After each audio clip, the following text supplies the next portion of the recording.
On écoute. Alors parlons maintenant du missile 358 gardé secret par Téhéran. Oui, il s'agit même, je lisais le Parisien la semaine dernière qui disait qu'il s'agissait de l'arme la plus efficace de leur arsenal. Nous disposons de divers missiles lancés depuis des sous-marins, ils devraient faire attention. Il n'y a que 2 pays au monde à posséder des missiles sous-marins. L'un est le fabricant du missile, à savoir la Russie, et puis il y a nous.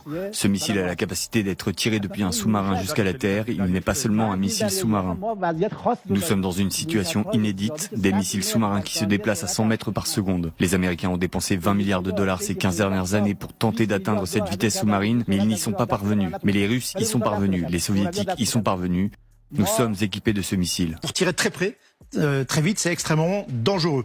Voilà, alors c'est le principe d'une torpille, ça explose sous le bâtiment, ça provoque une onde de choc considérable qui va soulever le navire, qui va le faire s'effondrer et qui peut être très dangereux parce que le navire tout simplement peut se briser avec ce type de munitions. C'est la preuve, contrairement à ce que dit Donald Trump qui dit, vous l'avez suivi en direct avec nous, que l'Iran n'est plus qu'un tigre de papier, c'est la preuve qu'au contraire, l'Iran a encore beaucoup de réserves capables de sortir de nouvelles armes encore aujourd'hui alors qu'on aborde la 3e semaine de guerre. C'est la preuve que tout ça ne fait que renforcer l'idée que l'Iran se prépare à la guerre longue et en a les capacités. C'est en effet le message que l'Iran veut envoyer. Je vous explique ici depuis plusieurs jours, sans interruption, que l'Iran possède plusieurs modèles de drones et de missiles qui n'ont jamais été testés en situation réelle de guerre. Ils en ont en grande quantité. Ils se sont préparés à un conflit long et tout est stocké dans des bases souterraines. Les stocks sont toujours intacts. Quand Donald Trump affirme que l'Iran est un simple tigre de papier et qu'il a détruit 100% des capacités militaires iraniennes, 100%. Pourquoi positionne-t-il encore ses navires de guerre à Oman? Pourquoi hésite-t-il à traverser le détroit d'Ormuz?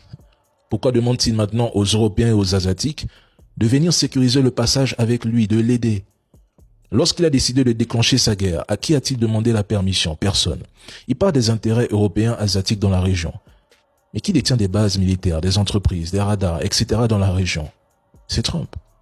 Au même titre que les Européens et Asiatiques, lui-même a des intérêts colossaux dans la région. Je réitère, peu importe le nombre de bâtiments de guerre. Ouvrir le détroit par la force et en prendre le contrôle est impossible. L'Iran dispose encore d'une flotte d'au moins une vingtaine de sous-marins dont les positions exactes restent inconnues. Aucun sous-marin n'a été détruit. À cela s'ajoutent des navires équipés de missiles, une centaine de vedettes rapides également armées de missiles, ainsi que des drones et des missiles de différents types comme je l'ai annoncé. Dans un tel scénario, l'Iran pourrait recourir à tout un arsenal asymétrique. Des mines navales, des USV, véhicules de surface sans pilote, des UUV, véhicules sous-marins sans pilote, des UAV, véhicules aériens sans pilote, et des missiles anti-navires. L'Iran est préparé et réserve des surprises aux Américains et à l'entité.